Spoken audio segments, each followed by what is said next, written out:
This channel does not promote any violent, harmful, or illegal activities. All content provided by this channel is meant for an educational purpose only. এই মুহূর্তে সবথেকে বড় খবরে নজর রাখতে হবে, একেবারে লজ্জার খবর, মর্মান্তিক খবর। উত্তর দমদমে মাত্র 6 মাসের এক শিশু কন্যার জলে ডুবে মৃত্যু হলো। লাগাতার আমরা আপনাদের ছবি দেখাচ্ছি না, গোটা রাজ্য জুড়ে কিভাবে একের পর এক এলাকা জলমগ্ন। এবার সেই জলমগ্ন এলাকার একদম সবচেয়ে মর্মান্তিক খবর পাওয়া যাচ্ছে উত্তর দমদমের দেবীনগর থেকে, যেখানে জমা জলের বলি মাত্র 6 মাসের এক শিশুকন্যা। ঘর ভর্তি জল আর তাতেই ডুবে মৃত্যু হলো 6 মাসের শিশুকন্যার। এই মুহূর্তে ঘটনাস্থল থেকে আমাদের সহকর্মী রঞ্জিত রয়েছেন। রঞ্জিত, কিভাবে ঘটলো এই মর্মান্তিক ঘটনা, ইন ডিটেল জানতে চাইবো। দেখো, উত্তর দমদম পৌরসভার যে দেবীনগর অর্থাৎ 13 নম্বর ওয়ার্ডে যে দেবীনগর রয়েছে, সেই দেবীনগরে যে নিকাশি নালার কঙ্কালসার চেহারা একেবারেই পরিলক্ষিত। কোথাও হাঁটু সমান জল, কোথাও কোমর সমান জল, এবং সেই কোমর সমান জল, নিকাশি নালার জল কিন্তু ঘরের মধ্যে ঢুকে পড়ে। এবং সেই সময় বেঘরে ঘুমোচ্ছিলেন এক 6 মাসের শিশুকন্যা।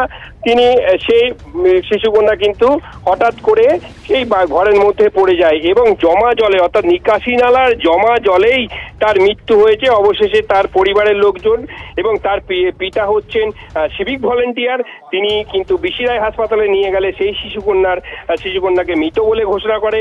এলাকার শোকের ছায়া। তবে দীপ, তোমাকে জানাই যে আমরা যে জল ডিঙিয়ে যে পরিমাণ জল রয়েছে এই দেবীনগর এলাকায়, স্থানীয় কাউন্সিলরকে আমরা ধরেছিলাম, তাকে জিজ্ঞাসা করলাম, এবং গত 24 ঘন্টায় দেখো বৃষ্টিপাতের পরিমাণ অনেকাংশই কম, এবং এইখানে কিন্তু কোমর সমান জল রয়েছে এবং নিকাশি নালার যে কঙ্কালসার চেহারা তা একেবারেই পরিলক্ষিত।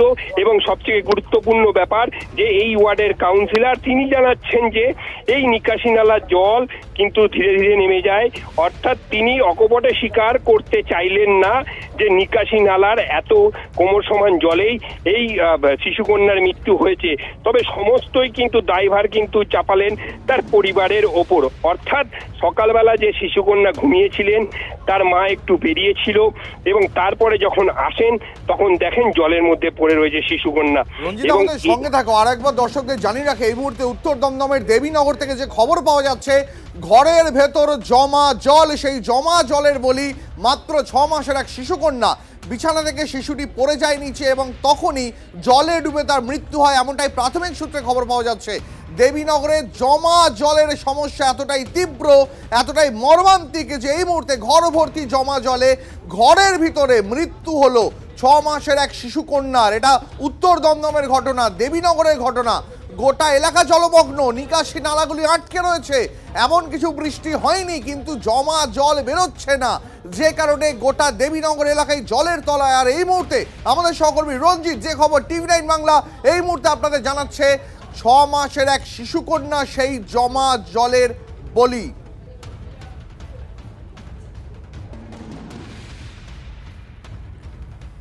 আর এই মুহূর্তে আরো একটি খবরে নজর থাকবে। জীর্ণ বাড়িতে বিপদ, কলকাতায় ফের হুড়মুড়িয়ে ভেঙে পড়লো পুরনো বাড়ি। বিপজ্জনক বাড়ি ভেঙে আহত 2 জন শিশু এবং এক মহিলা। সকালে মানিকতলা মেন রোডে ভেঙে পড়ে পুরনো বাড়ির একাংশ। উদ্ধার কাজে মানিকতলা থানার পুলিশ এবং বিপর্যয় মোকাবিলা দল। দেখতেই পাচ্ছেন আপনারা, সেই ছবি আপনাদেরকে দেখাচ্ছি এই মুহূর্তে, যেখানে জীর্ণ বাড়ি, সেই বাড়িতেই বিপদ। কলকাতায় হুড়মুড়িয়ে ভেঙে পড়েছে পুরনো বাড়ি।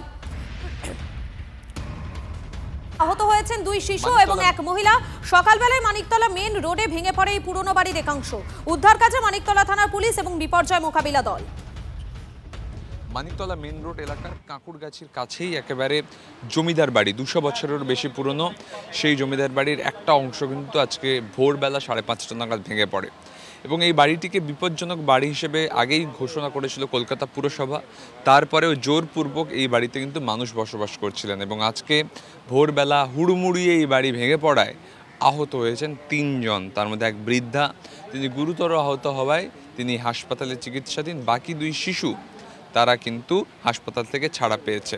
তবে যেভাবে বাড়িটা ভেঙে পড়েছে তা দেখে কিন্তু ধ্বংসস্তূপের মতন লাগছে, এবং ইতিমধ্যেই কলকাতা পুরসভা এবং ডিজাস্টার ম্যানেজমেন্ট টিম তারা কিন্তু এসে এই বাড়ির যে বাইরের অংশগুলো সেগুলোতে কিন্তু যাতে আর কেউ আহত না হন তার জন্য যা যা করণীয় তা করার কাজ করছে। ক্যামেরায় অভিজিতের সঙ্গে সুমন, TV9 বাংলা, কলকাতা।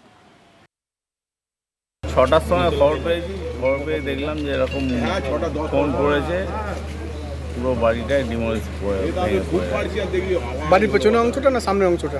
মাঝখানের অংশটা, মাঝখানের অংশটা, সামনে পেছনটা আছে। আচ্ছা, এই বহুদিন ধরে বাড়িটাকে রক্ষণাবেক্ষণ কিছু ছিল? রক্ষণাবেক্ষণ হচ্ছিল না, এটাকে বাড়ি প্রায় 1.5 বছর হয়ে গেছে, প্রমোটারকে দিয়েছে, কিন্তু দুটো ভাড়াটে আছে, পেছন পোর্শন আর নিচের পোর্শন ভাড়াটে। এরা সেই কেস কামারি আজ প্রায় কথাই বলছে না, কোনো কেস কামারি চলছে, আর কেসের কপিও আমার কাছে আছে এখানে, ঠিক আছে? কেউ কোনো কথা বলছে। ইনজুরি কিছু হয়েছে? কেউ আটকে পড়েছে? পাশের বাড়িতে দুটো অ্যাডভেস্টার চালের মধ্যে দুটো বাচ্চা ছিল, সেই বাচ্চা দুটো ইনজুরি হয়েছে, ইএসআই নিয়ে গেছে, ওদের নিয়ে গিয়ে এখন ট্রিটমেন্ট করে ভালো আছে বাচ্চাগুলো। কজন থাকতো এই বাড়িতে? এই বাড়ি এই পোর্শনটায় কেউ ছিল না। আচ্ছা, আজ থেকে 1 বছর হলো এই বাড়ি থেকে চলে গেছে, খারাপ কন্ডিশন দেখে, যখন কিছুই হচ্ছে না বাড়ি দিয়ে বেরিয়ে গেছে। এ বাড়ি আজ না কাল তো ভাঙতেই ভাঙবে। দুটো শরিকের মধ্যে একটা শরিক এখন বসবাসও করছিল, দুটো শরিক আছে। এই পাশে একদম মানে ভেঙে পড়েছে, যেটা এই পোর্শনে কেউ ছিল না, মানে এনারা চলে গেছে অন্য জায়গা থাকে, আর ও পাশের পোর্শনের শরিক এখনও আছে। তাই সুতরাং এই বাড়িগুলো আমরা কলকাতা কর্পোরেশন থেকে নোটিশ লাগাচ্ছি ঠিক, কিন্তু এরা নিজেরা যদি নিজেদের মতন নিজেরা সিদ্ধান্ত নেয় না, তাহলে আমাদের পুরো হাত পা বাঁধা থাকে, সেই পরিস্থিতি হয়েছে।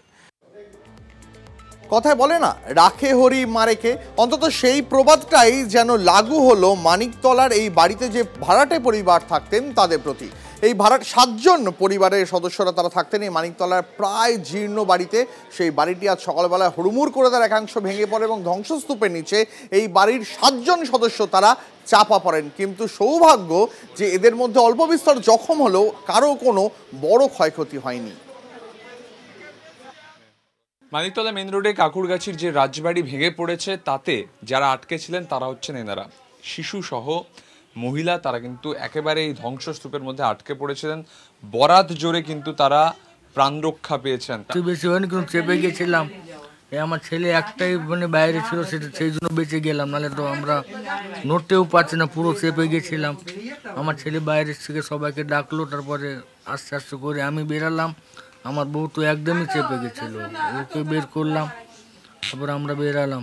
আমাকে সবাই বার করে দিল, আমার তো কিছু ভান একদমই হচ্ছিল না, একদম আমি মনে ভাবতাম আমি মরেই যেতাম, আমি মনে হচ্ছে মরে যাব, ওরকম ভেবেছি। তারপর আমাকে বার করেছে, তারপর মুখের মধ্যে পুরো বালি ছিল। সম্পূর্ণরূপে কিন্তু তারা আটকে ছিল এবং একজন মহিলা, ওনাদের যিনি শাশুড়ি অর্থাৎ প্রৌঢ়া, তিনি কিন্তু চরম শ্বাসকষ্ট নিয়ে এখনো কিন্তু হাসপাতালে ভর্তি।